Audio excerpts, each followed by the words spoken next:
Oke guys, welcome back to Crypto Indonesia bersama gue Toshi, di mana kita akan membahas segala sesuatu yang berhubungan dengan cryptocurrencies dan blockchain.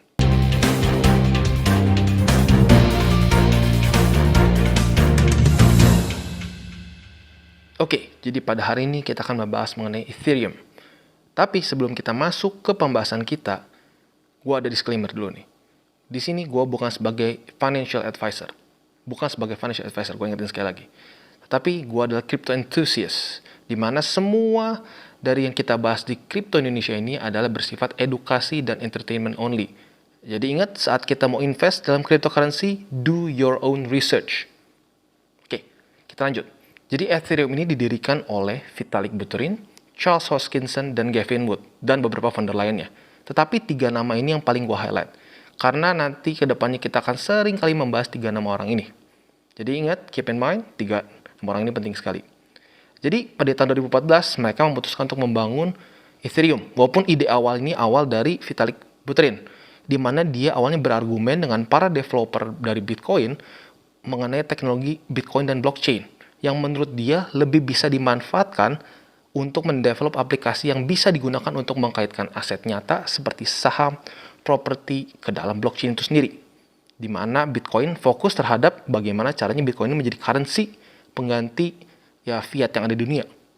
Jadi itu yang perbedaan mendasar mengenai Bitcoin dan Ethereum. Jadi seperti yang kita tahu, Ethereum ini adalah cryptocurrency dengan market cap kedua terbesar di dunia. Pertanyaannya kenapa?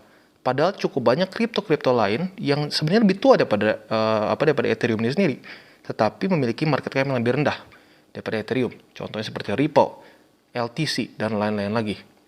Menurut gua, yang paling berharga dari cryptocurrency kedua terbesar di dunia ini, yang senilai 384 miliar USD ini, adalah karena dia adalah second gen cryptocurrencies.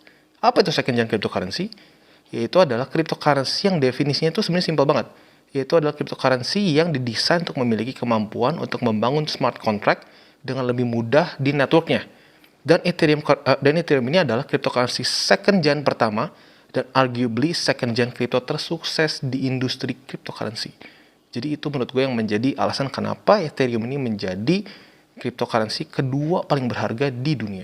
Lalu mungkin jadi pertanyaan selanjutnya, kan katanya second gen bisa dengan mudah membuat smart contract.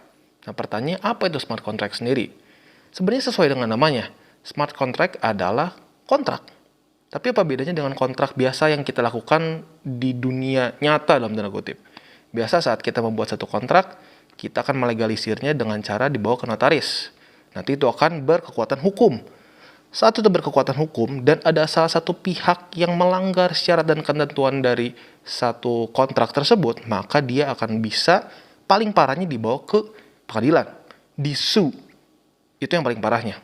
Tetapi kita tahu, pada faktanya seringkali kasus-kasus hukum seperti itu, di mana salah satu pihak ini merasa dicurangi, mereka cenderung akhirnya susah untuk maju sampai ke pengadilan. Karena kita tahu legal fees ini sangat-sangat mahal sekali. Kadang-kadang seringkali ditanya langsung sama lawyernya, ini berapa kira-kira permasalahan duitnya? Kalau sampai di bawah 1 miliar, wah kayaknya bisa nggak ketutup legal cost dan lain-lainnya. Berbeda dengan smart contracts, di mana smart contracts ini dia digovern by what? Dia digovern by code. Simpelnya seperti ini deh. Andaikan si A ini punya kontrak dengan si B. Kontraknya apa? Kita buat sesimpel mungkin deh.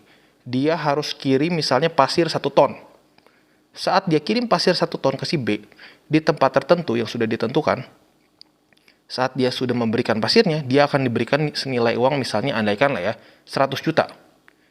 Nah, dengan smart contracts, andaikan misalnya si pihak A ini belum membawa pasir dia ke si pihak B, uang ini apapun yang terjadi tidak akan bisa turun, tidak akan dikirim ke kalau dalam konteks ini walletnya dari si pihak A yang membawakan pasir. Atau andaikan misalnya bisa juga dibikin lebih detail, andaikan tidak sesuai beratnya dan lain-lain pun dana tidak akan turun. Nah itu kita tidak perlu lagi, seandaikan terjadi kecurangan, tidak perlu bawa ke ranah hukum.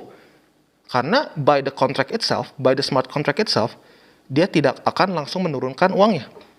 Jadi sesimpel itu. Mana yang lebih bagus? Ya balik lagi, tergantung kita. Kita lebih percaya ke apa? Code atau ya hukum? Semuanya balik ke kita.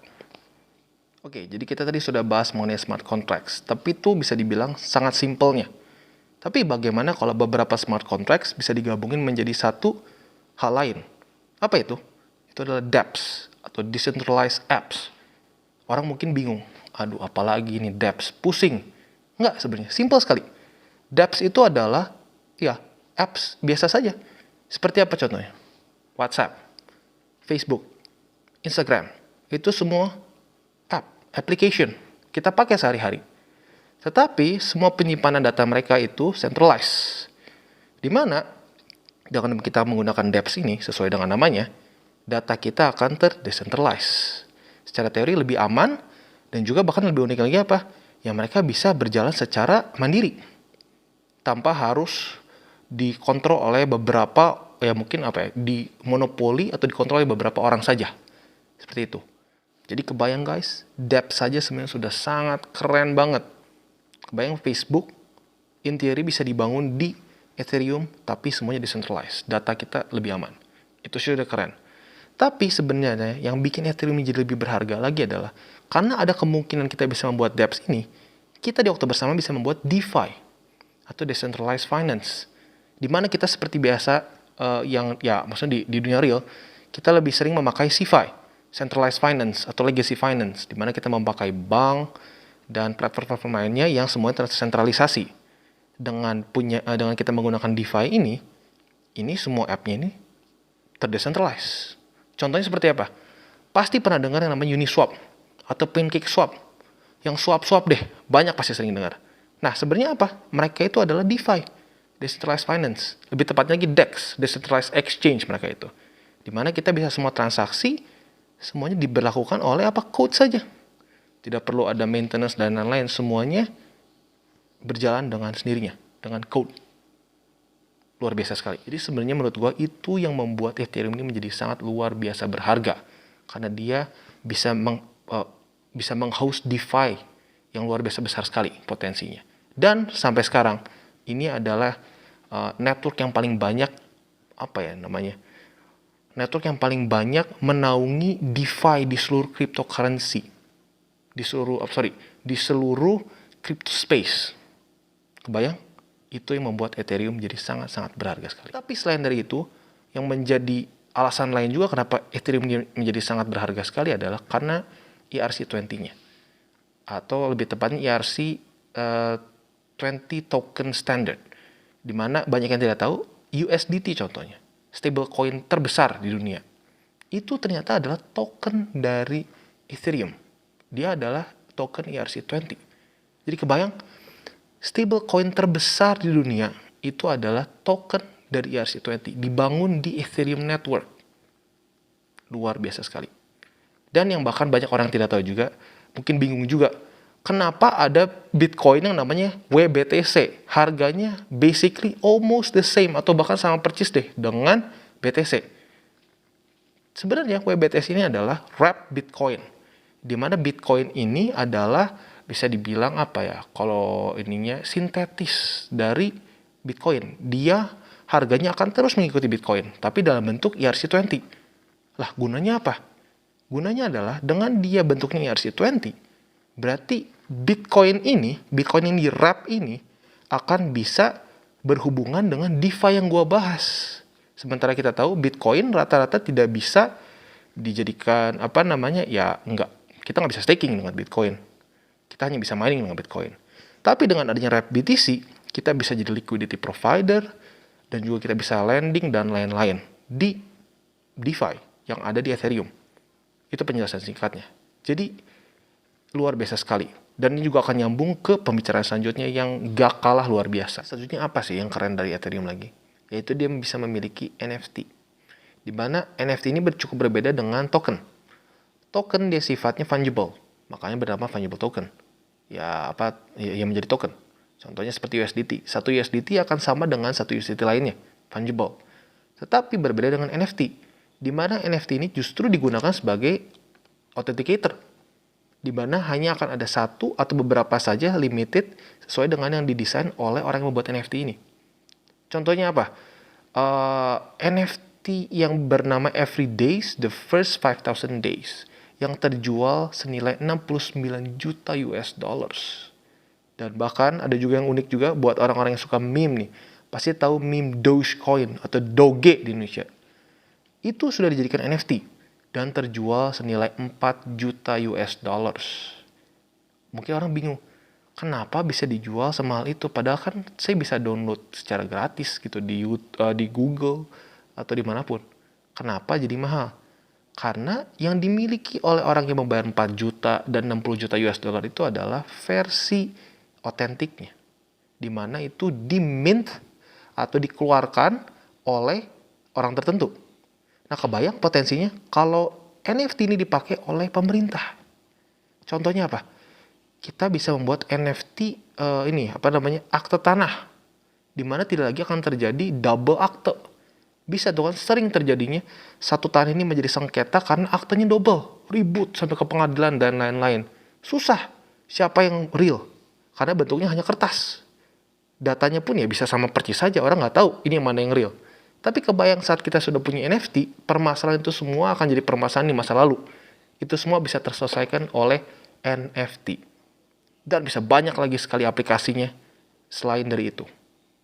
Kebayang kita bisa mengautentikasi suatu hal dengan secepat kita menjentikan jari kita. Itu dia salah satu power terbesar juga dari Ethereum. Kemampuannya untuk membuat NFT.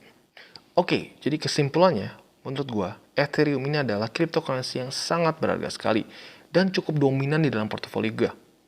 Alasannya kenapa? Ya karena dominasi dari market depth dan smart contracts yang dimiliki oleh Ethereum ini. Sekarang nomor 1 di dunia cryptocurrencies. Belum ada yang bisa ngalahin secara jumlah. Selain dari itu, Ethereum juga baru mendapatkan hard fork atau kasarnya adalah upgrade untuk menguntungkan bagi kita yang menghold Ethereum, yaitu yang bernama EIP 1559 atau EIP 1559 lah bahasa Indonesia. Di mana dengan upgrade ini, sejumlah fee yang disebut base fee akan di-burn per transaksinya. Kita juga akan bisa melihat cek berapa banyak ETH yang sudah di-burn selama EIP 1559 ini di satu website yang bernama watchtheburn.com. Di mana data terakhir yang gue upload di video ini itu sudah 51.581 ETH yang di-burn. Kebayang itu nilainya 2,5 triliun rupiah sudah dibakar selama EIP 1559. Padahal EIP 1559 ini baru berjalan dari 5 Agustus. Baru sebentar, sebulan aja belum. Tapi dia sudah memburn Ethereum senilai 2,5 triliun rupiah. Sudah sangat besar sekali. Kebayang potensinya? Ya seperti yang gue bahas sebelum-sebelumnya. Supply demand. Saat supply menurun dan demand meningkat, ya otomatis mau nggak mau, itu udah aturannya, harga akan naik. Nah itu yang membuat kenapa kalau kita lihat belakangan ini, Ethereum meningkat, harganya meningkat dengan luar biasa besar sekali. Karena sistem ini. Dan ini kita baru mulai. Selain dari itu, ini tuh sudah sangat keren banget menurut gue. Tetapi selain dari EIP 1559, Ethereum ini pun akan di-upgrade menjadi Ethereum 2.0, di mana Ethereum ini akan berubah dari second gen crypto menjadi third gen crypto, di mana dia akan menggunakan proof of stake. Jadi bukan lagi proof of work seperti Bitcoin. Jadi tidak akan ada mining lagi dalam Ethereum network, tapi akan menggunakan proof of stake. Nah, pasti penasaran kan apa itu proof of stake? Makanya stay di channel ini dan tunggu video-video gue selanjutnya. Jangan lupa subscribe dan juga klik the bell button. See you on the next video.